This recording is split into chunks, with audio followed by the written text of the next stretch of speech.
Let's look at the headlines together.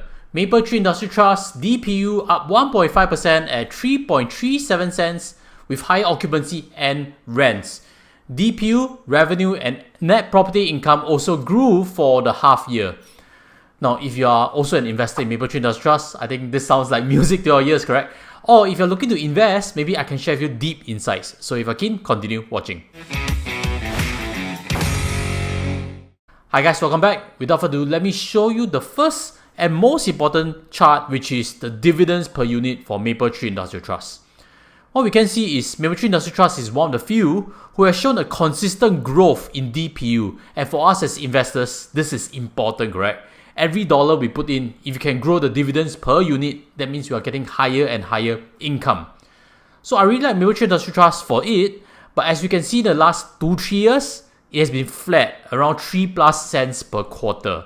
And in fact, if we zoom in on the last few quarters, you would realize that 3.37 is a slight dip from the previous quarter of 3.43 cents, right? So why did the headline say 1.5% up? Now you have to know that there are also seasons to revenue. For Mapletree Industrial Trust, you would realize that second quarter is typically a low number. I don't know why also. 1st July to 30th September, less revenue. But that has been a recurring theme, which means also 3rd and 4th quarter, it is very likely that Mapletree Industrial Trust will deliver more than 3.37, especially when later I'll justify that revenue looks pretty damn strong. So if you're not too familiar with Mapletree Industrial Trust, let me highlight what's inside for you if you were to become an investor. Mapletree Industrial Trust owns properties mainly in Singapore, US, and right now in Japan. Buying in the Mapletree Industrial Trust, you must believe that data centers are the right properties to own, because progressively they've been buying more and more data centers, and right now data centers, as I've drew a star over there, is more than half of its total assets. In fact, the latest acquisitions are all coming from this new region, which is Japan. With the recent Japanese data center acquisition, even brokers like Maybank have upgraded Mapletree Industrial Trust with target price of $2.60. Take it with a pinch of salt, but I think the direction of upgrading is good news. If you wish to buy Mapletree Industrial Trust or any Singapore stock, I would recommend Moomoo. Use my referral links below. You'll be able to unlock 4 stock bundles of top 5 traded US stocks worth $70 each and an Apple share worth $287. Still got one more offer. If you use my code, you'll get an extra $20 cash coupon. So that's worth $1,034 worth of welcome rewards in total. Moomoo has one of the lowest trading fees for Singapore stocks, no dividend handling charges, and also no corporate action charges. Simply click transfer stock in SG market and it will take 5 to 7 business days to process the transfer request. Once it's received, it may take an additional 1 to 2 business days for the stocks to appear in your Moomoo SG universal account. There is a transfer fee subsidy and it's capped at $200. Moomoo is licensed and regulated by MAS, and right now they have this campaign to transfer in. When you initiate a one-time transfer stock value of at least $10,000, you will get a $100 stock cash coupon. With a $50,000 transfer, you will get a $400 stock cash coupon. I think these are very good rewards. Simply maintain the asset for 90 days and this stock coupon will be issued as cashback into your account when you perform a buy trade in Moomoo. And also for the first 60 users, once you complete a one-time transfer of $350,000 worth, you may be eligible for a new iPhone 16. Even if it's fully redeemed, you'll still be eligible for $1,000 stock cash voucher, which will be issued within 1 to 3 business days. If you are a new user to Moomoo, there are further incentives for you.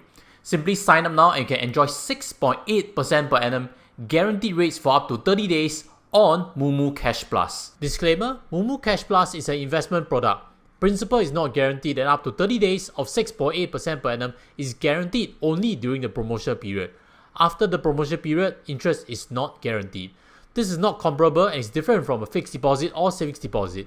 Investment in any capital market products involves risk and the risk of losing principal. There are 3 funds in Moomoo Cash Plus, and the first option is the Fullerton SGD Liquidity Fund, which provides the same day liquidity if you subscribe and redeem before the cut-off date. For this liquidity fund, it invests in the MAS bills, which are backed by the government. How this 6.8% guarantee works is Moomoo will for 30 days top up in addition to the returns you get a fund up to 6.8%. And if you park 80,000 inside, you will earn $447 worth of interest. So what are you waiting for? Sign up with Moomoo today. But let's flash back this summary table of what kind of properties Mapletree Industry Trust owns. Right now, Mapletree Industry Trust AUM is $8.9 billion, and more than half is in data centers. I've labeled 1, 2, 3 to show you very quickly which are the 3 most important assets that it has. Firstly, data centers. Secondly, high-tech business buildings. And third, flattered factories. Flattered factories are a bit old school, and they are actually gradually moving away from relying on that for revenue. But if you don't know what is high-tech buildings, let me put up this description that can be actually found on their website. Mapletree Industry Trust has recently redeveloped one of their flattered factory into a high-tech industrial park in 2023. If you don't know which that is actually the one along PIE near Kallang. There's this spanking new building with a Mapletree Industry Trust logo there, something I've covered in previous channels. And what I came to realize also for myself is that these kind of high-tech blocks are actually suitable for knowledge-based businesses such as advanced manufacturing, biomedical science, and infocom technology. So high-tech parks are their direction. They've even converted flattered factories towards that for good reason, because this is the future, correct? That is why also in the previous episode I mentioned, should Mapletree Industry Trust change to Mapletree Technology Trust, MTT or not?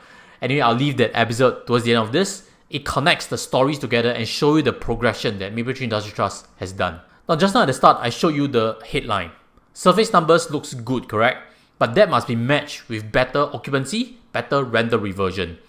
Let's pull up the occupancy chart first with this portfolio overview. We can see again number 1, number 2, number 3 as I've labeled data centers, high-tech buildings and flattered factories. High-tech buildings have kind of stagnated. Flattered factories have actually saw a small dip in occupancy rate. Never mind, because the biggest piece has seen a jump, data centers. So data centers, just now what we learned is Singapore biggest, US second, and Japanese data centers third. And the occupancy is of course pulled up because acquisition of the new Japanese asset, correct? But more importantly, I wanted to see also is the US side doing well or not. So let me change up a new summary table, which is this segment information. On the most left hand side, you'll see data centers Asia. That is going to be Japan and Singapore. This one is definitely going up because they're acquiring Japanese data centers, right? But the second one, data centers North America, which is US. This is the piece that was its cornerstone for growth. But this is also the piece that has been stagnating. Even in my last sharing, last quarter, this number has been dropping. But thankfully, what I can observe from this quarter is that the numbers have gone up. Net property income from last quarter, if you times 2, it definitely is less than what they've derived for this quarter. That means that either two things. They've increased the occupancy, which is what we saw is true, and they may have done some rental reversions upwards. There is definitely proof of increased occupancy because their key asset, because one of their assets, this Brentwood, Tennessee one, has found this tenant, which is Vanderbilt's University Medical Center, and they are locked in for 30 years. They're going to get a 2% escalation rate. So it's pretty good also in that sense, but more importantly, don't leave it blank. This is still a $110 million property and we want rent from it as investors. So thankfully they've backfilled that, but I also suspect there's some rental reversion upwards, especially when I've seen a lot of reports that US data centers are getting quite in demand. This leads me to another common question I see on the channel, which is like this by Michael Goh. Their NAV is above 1. Does that mean that they are overvalued? Actually, it may not be true because NAV measures the book value of the asset. Yes, it is true that over time they will progressively reevaluate it, but sometimes what their true value is what market is willing to pay. Data centers are all selling at a premium right now, which means their book is likely conservative if they sell all their assets on the market. Market knows this, and that's why the NAV for Mapletree Industry Trust has always been above 1. It doesn't mean it's overvalued. If you look in terms of the chart, Mapletree Industry Trust is still quite far from its peak, and my hopes are that it can recover to there pretty soon. Looking from a summary table of all REITs that are above 1 in terms of NAV, you would realize KRIS is at 1.71. KRIS is a pure data center REIT. I used to own it, but because of Guangdong Data Center, I've decided that their style of doing it does not fit what I'm looking at. I'll leave links above to follow on if you're keen. And the fourth name you can see over there, Mapletree Industry Trust, at price to book 1.36. I'll pull up for you the price to book average over the 5 years. you would realize now may not be overvalued, but is arguably undervalued.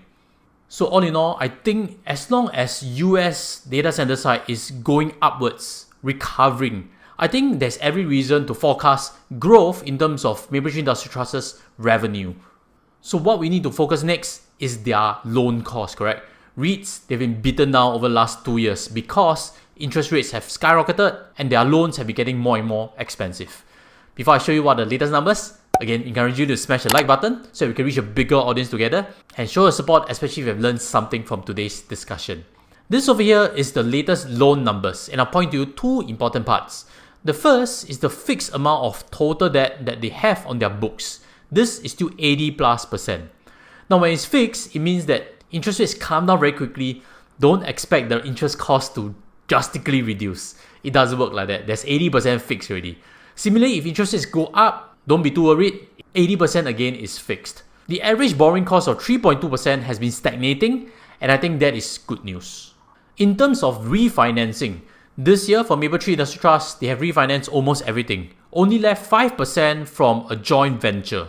What is coming up from that maturity is next year's 22%. This brings a bit of risk. If interest cost goes up, then yes, refinancing next year might be problematic. But I think consensus is that interest cost will go down a bit next year, and maybe this 22%, if it's refinanced at a better, more favorable rate, interest cost could inch down a little bit. So for me, long story short, I think the interest cost is not a problem for Mapletree Industry Trust. They're still not too over leveraged at less than 40% debt to equity. So we'll focus next in terms of comparing quarter-on-quarter numbers to understand the real flavor and to forecast for next few quarters. This summary table shows that gross revenue has increased. There's inorganic acquisition in Japan, the data center over there, and this has increased revenue and increased borrowing costs. As long as revenue increases faster than borrowing costs, is a good indicator of DPU growth. Just as I mentioned, second quarter is typically a lower quarter for them. So instead, let's now move quickly to first half 24 versus first half 23. What you can see, top line, gross revenue increment, 3.5% increment. Net property income, 2.9% increment. This factor itself has allowed DPU, dividends per unit, to go up by 1.3% to 6.8 cents for the first half. Yes, interest cost is still a problem, but Mapletree Industry Trust has grown its DPU yet again. Could we see this trajectory go upwards, especially if interest cost is flat or starts to tail a little bit downwards? I think as investors, if we believe this will happen, then Mapletree Industry Trust is definitely good value. In terms of a dividends per unit, if you were to invest at today's price around $2.40, I'll show you next what I actually bought, so stay on for a little while more. If next 2 quarters are also around 3.4 cents, I think on a full year basis, Mapletree Industry Trust will pay dividends of 13.6 cents. That is a 5.6 to 5.7% dividend yield. Really not too bad. Very good quality assets in data centers, and as we can see, data centers are required with cloud computing, with AI. Yes, it is true that there's different kinds of data centers, but quite clearly when the tide is rising for data centers, everything would rise.